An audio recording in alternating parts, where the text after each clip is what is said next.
नमस्कार सभी साथियों का स्वागत है। मैं अशोक जरोठिया। सऊदी अरब अपने आप को मुस्लिम देशों का सबसे ताकतवर देश मानता है और सबसे ताकतवर देश है भी। सऊदी अरब ने पिछले दिनों पाकिस्तान के साथ मिलकर के भारत के खिलाफ चोरी चोरी गुप्त समझौता किया था, रक्षा समझौता, कि जो भी पाकिस्तान पे अटैक करेगा सऊदी अरब उसके साथ लड़ाई में साथ देगा, खड़ा होगा। और जैसे ये समझौता किया तो दुनिया में एक तरह से खलबली मच गई कि पाकिस्तान और सऊदी अरब ने एक समझौता किया है और वो समझौता भारत के खिलाफ है।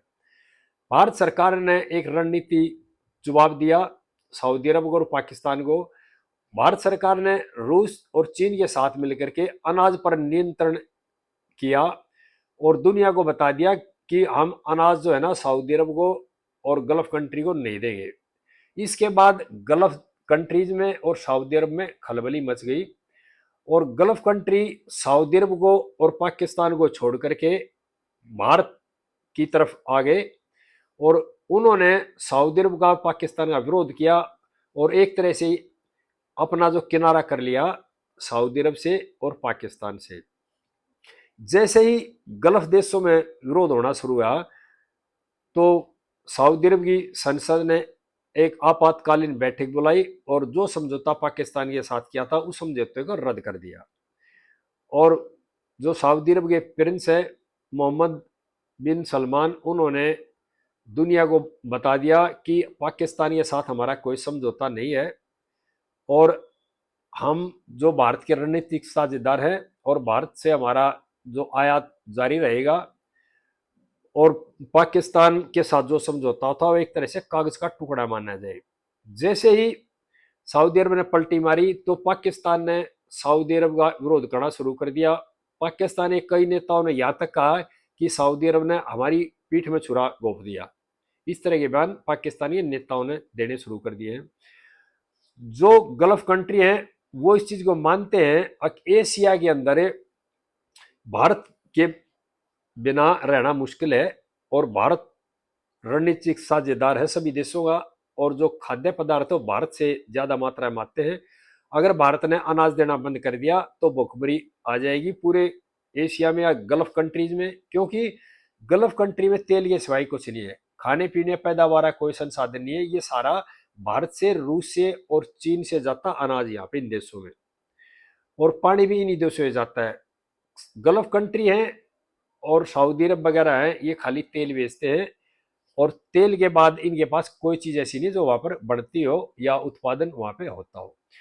जैसे ही भारत ने ये फैसला किया भाई अनाज पर नियंत्रण किया जाएगा, अनाज इन देशों को नहीं दिया जाएगा, तो पूरे गल्फ कंट्रीज में और सऊदी अरब में खलबली मच गई और उसके बाद सऊदी अरब मजबूर हो गया उस फैसले को रद्द करने के लिए। अब जो है पाकिस्तान आरोप लगा रहा है सऊदी अरब के ऊपर और गल्फ कंट्रीज हैं, यहां तक ईरान और टर्की वगैरह है, उन्होंने विरोध किया है पाकिस्तान का और सभी ने एक तरह से पाकिस्तान से पल्ला झाड़ दिया है और पाकिस्तान अपने आप को ठगा हुआ महसूस कर रहा है। एक तरफ है जो पाकिस्तान ने चक्कर रचा था भारत के खिलाफ सऊदी अरब के साथ समझौता करके, उस षड्यंत्र में पाकिस्तान फेल हो गया है और पाकिस्तान अब एक तरह से अकेला रह गया। यानी कि मुस्लिम देशों में तमाम मुस्लिम देशों ने किनारा कर लिया पाकिस्तान से। क्यों? क्योंकि पाकिस्तानी नीति में सही एक तोड़ने की और फोड़ने की और दो एक दूसरे देश के अंदर फूट डालने की नीति रही है। पाकिस्तान ये समझौता करके इस्लामिक देशों में भी अपना दबदबा बनाना चाह रहा था और ईरान और टर्की ने इस बात का पुरजोर विरोध किया है। अभी पाकिस्तान जो परमाणु शक्ति दिखा रहा है अपने आप को और दुनिया में इस्लाम का खलीफा बनना चाह रहा है, इसका विरोध किया था टर्की ने भी और ईरान ने भी, क्योंकि टर्की भी ये चाहता है अभी इस्लामिक कंट्रीज में दबदबा मेरा रहे और एक तरह से जो मुस्लिम देश हैं उनके अंदर ही विरोध होना शुरू हो गया, उनके अंदर फूट डाल दी भारत की रणनीति ने। जो कतर के अंदर दोहा में मीटिंग हुई थी इस्लामिक देशों की, उसमें ये कहा गया था कि भाई नाटो की तरह से एक इस्लामिक देशों की अलग से एक फोर्स बनाई जाए और उसमें भी फूट पड़ गई है। अब ये स्थिति होगी कि भारत के बगैर एशिया के अंदर है ना, इस तरह की कोई समझौता नहीं किया जा सकता, या भारत को दरकिनारे नहीं किया जा सकता, यानी भारत को बाईपास नहीं किया जा सकता। और पूरी दुनिया में खासकर मुस्लिम देशों ने इसका बहुत जोरदार विरोध किया है, सऊदी अरब का भी और पाकिस्तान का भी। और जब सऊदी अरब ने समझौता रद्द किया जो पाकिस्तान के साथ किया था, उसके बाद अमेरिका ने भी इस चीज का समर्थन किया कि सऊदी अरब ने बहुत अच्छा किया जो समझौता रद्द कर दिया, पाकिस्तान के साथ जो समझौता किया था उसको रद्द कर दिया। ये उनका एक सकारात्मक समझौता फैसला है एक तरह से, क्योंकि पाकिस्तान सिर्फ क्या चाहता था, ये समझौता करके अपना फायदा करना चाहता था और इस्लामिक देशों में अपना दबदबा बढ़ाना चाहता था।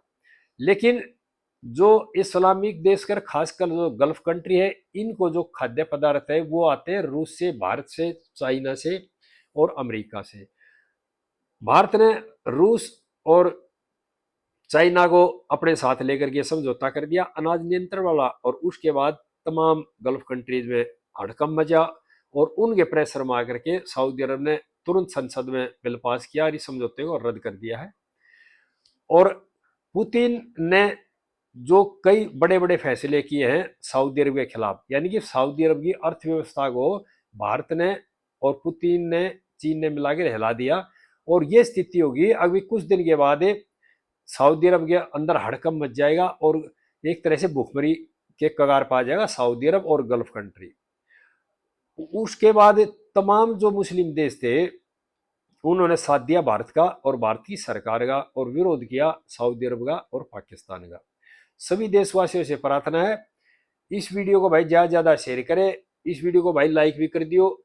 इस तरह की बातें आगे भाइयों को फिर बताता रहूंगा।